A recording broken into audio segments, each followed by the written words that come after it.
Hi, ich bin der Felix. Kommt herein.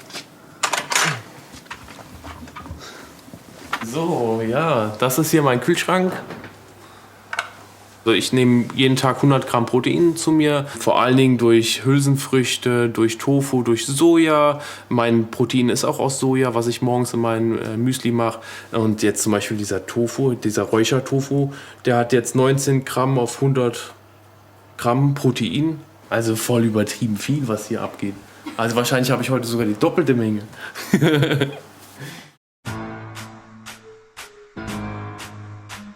Mein Sport ist körpereigenes Training. Manche kennen es unter vielleicht Freeletics, Calisthenics, Bodyweight-Training. Also für mich ist es absolut wichtig, einfach ohne Gewicht zu trainieren. Ja, einfach seinen Körper zu belasten durch körpereigenes Training. Durch meine vegane Ernährung nach ein paar Tagen auf einmal bin ich morgens aufgewacht und war auf einmal topfit. Also wirklich, als hätte ich am letzten Tag nicht trainiert. Es war so, als könnte ich jetzt direkt wieder anfangen. Und die Regeneration war mega heftig, weniger Schlaf und dieses Völlegefühl war komplett weg. Ich konnte eine große Portion Reis mit Gemüse essen und eine Stunde später konnte ich wieder hardcore trainieren. Das ging davor gar nicht. Ich habe eine Wanderung gemacht von Oberstdorf nach Verona. Das sind 430 Kilometer Distanz. Und ich habe dann ein Erlebnis gehabt mit einer Weidenkuh, alten Kuh. Und wir haben uns beide getroffen mit unseren Blicken und sind dann uns nahe gekommen, immer näher. Und im Endeffekt habe ich im Schlusssatz meine Hand ausgestreckt und die Kuh hat meine Hand abgeleckt. Und ich dachte mir in dem Moment, wie kann es sein, dass ich euch töten lasse und dann konsumiere?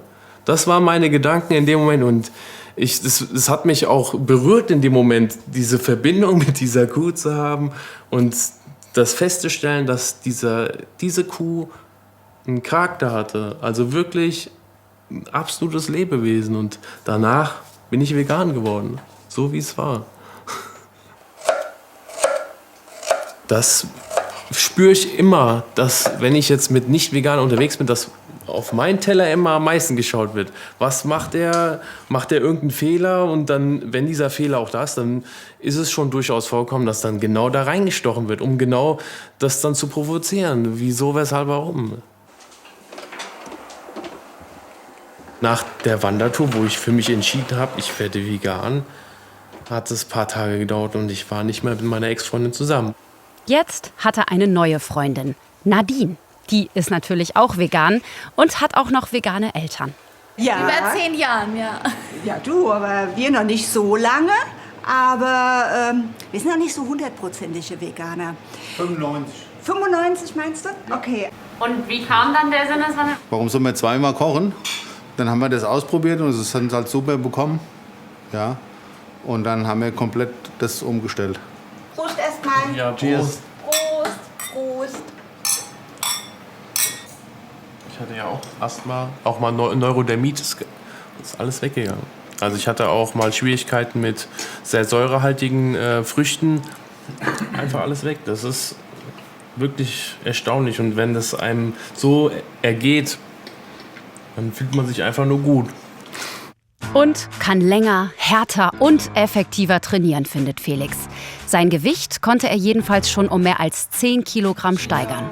Muskelmasse, versteht sich.